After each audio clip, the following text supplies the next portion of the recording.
This winter has been unseasonably cold. We got some early cold weather in November and December. Then we had weeks of cold weather, including last week that was extremely cold. We had 5 out of 6 nights with temperatures in the 30s, with the last 2 nights culminating in a devastating frost. The temperatures got down here to maybe 28 or 29 2 nights in a row. Something I would have never expected for here.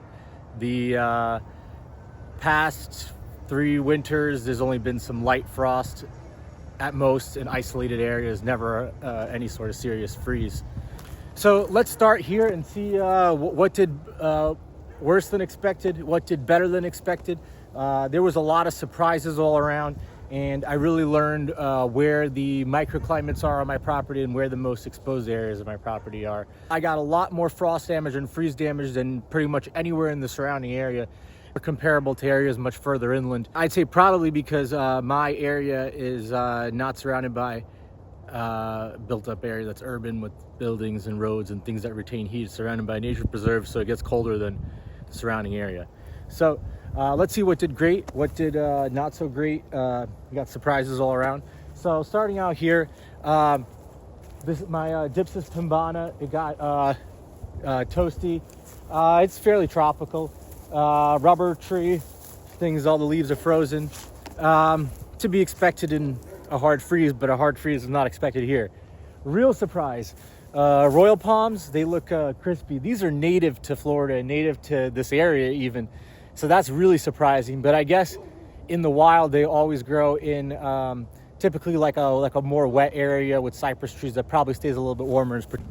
So far, the only thing that I've cut back is the banana trees. They looked so bad I couldn't look at them any longer. But basically, all the leaves on the banana trees completely froze. The trunks are probably okay and they'll grow back. There was a rack of bananas on there that got a little frost, but I think they're still going to be salvageable. My entire field of coconut palms got really badly burnt.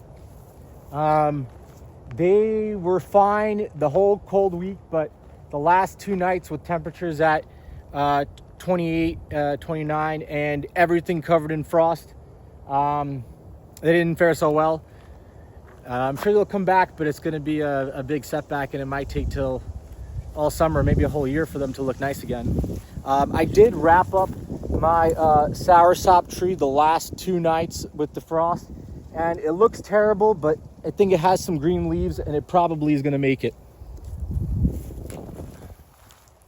So you can see a lot of tender plants froze, tomatoes, Mexican sunflower, even the weeds in the grass froze. My lychee tree was flowering for the first time, and I really didn't want to lose the first crop of lychee, so I had a sprinkler running on it 2 nights, and most of the flowers were saved, so that's good. My flamethrower palms were badly burnt. This was a real surprise because these are a somewhat cold hardy palm that could supposed to take down to like 27. So really surprised, and they're so slow growing. It's going to take a long time for them to regrow all their leaves. Now you can start to see the effects of the microclimate of being underneath the tree canopy. So this pigeon pea here froze, but as you look over here, this flamethrower palm has zero frost damage because it's completely under an oak tree. Under an oak tree, everything grows much slower, so it's not ideal, but for frost, it really saves it. This is my Jamaican cherry tree. It had some protection because of the overhead canopy, and like this side of the tree is a little bit crispy. The other side of the tree is a lot greener. Mango trees were 100% fine because they were underneath oak canopy. Starfruit tree did surprisingly well, didn't even lose its leaves or fruit. So in my field of coconut palms, if you see, most of them are crispy and looking brown, but as you move into the area with tree canopy, a lot of them are still completely green. Like this one's completely green, and unfortunately the ones underneath the tree canopy grow extremely slow, but they were protected from frost completely. There's no damage at all. So next, let's take a look at my container palm area. So this is my container nursery area.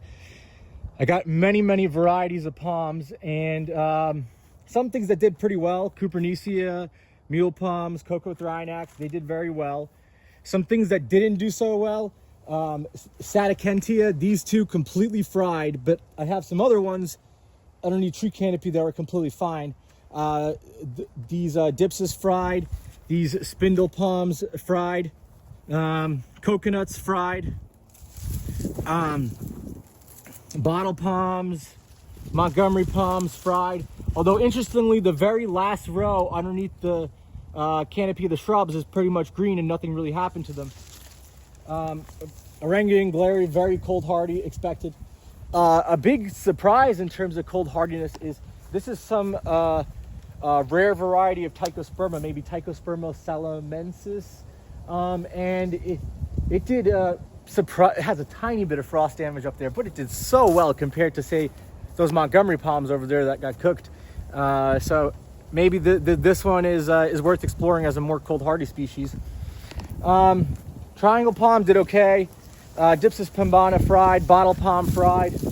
And I expect all these plants to recover, but it could take a long time. It could take 6 months, a year, that I can't sell them, and I got to keep taking care of them until they look nice again. Here's the Sadakentia underneath tree canopy, completely fine. Here's a Montgomery palm underneath tree canopy, completely fine. But if you look over there, those two Montgomery palms out in the open, pretty fried. So some more positive surprise. This Prichardia thurstonii, these are extremely cold sensitive, and the only protection it had was a garbage can in front of it to block the north wind, and this oak tree overhead. Had no damage, very surprised. Over here, underneath this oak tree, all these bromeliads, this variegated monstera, all completely fine, nothing happened to them. Some other things that were spared because of the tree canopy.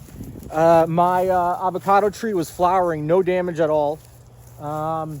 Star apple, this one was completely under tree canopy, but it seems to have been hit pretty hard. But I think it still has a chance of recovering. Okay, if we go this way, all of these palms, many of the same ones that were burnt out in the open, completely green, protected by this oak tree.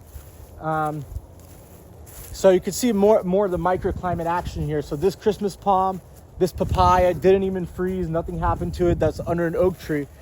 But for comparison, over here, this papaya exposed to the sky completely froze.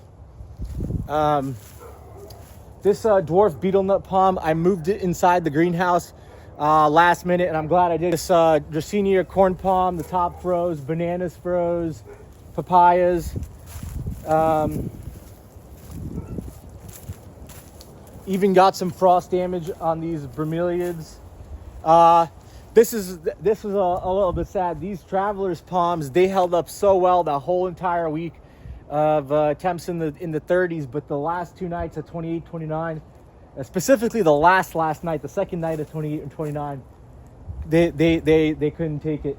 They're gonna grow back, but it's gonna take a long time. Passion fruit, the new growth of the vine was frosted back, but I'm surprised that not all the leaves froze and it's already growing back. This Fiji fan palm, this one was partially exposed to the sky. One leaf got frosted. The other leaves that were hidden did really well. I got about 150 coconut palms here. Most of them got frost damage. A couple of them way hidden and protected by the fence and the tree canopy look okay. Everything underneath the tree canopy, including stuff that burned elsewhere, like the Montgomery palms, the fishtail palms, completely fine over here. My jackfruit tree, I don't know if this one's gonna come back. That one was struggling. Other jackfruit tree also didn't look great.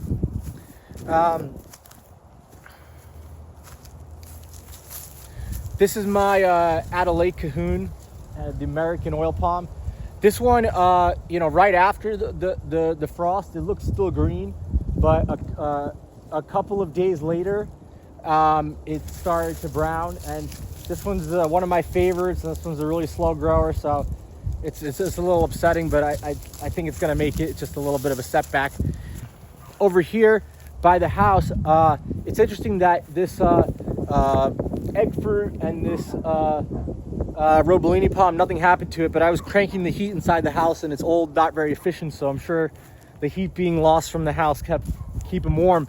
And as a protection strategy, I put up this Easy Up canopy over this bottled palm, and it actually was enough to protect it from the frost. The leaf sticking out got burnt, but everything underneath the canopy had no damage. So that might be a very easy and quick option to protect plants from frost. Some things that did very well. This is my Talipot palm, or Corypha, and it has a lot of protection from trees, but nothing directly overhead. No frost damage.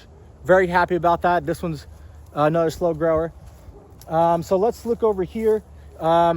This old man palm really wasn't looking great before the frost. It didn't get any further damage. Majesty palm, no damage. Vanitra criniata, no damage. The oak trees really offer amazing protection from frost and radiative cooling. And similarly, these coconuts under partial canopy didn't really get much damage. This other Corypha, this Corypha Utan, it looks completely fine, or pretty much.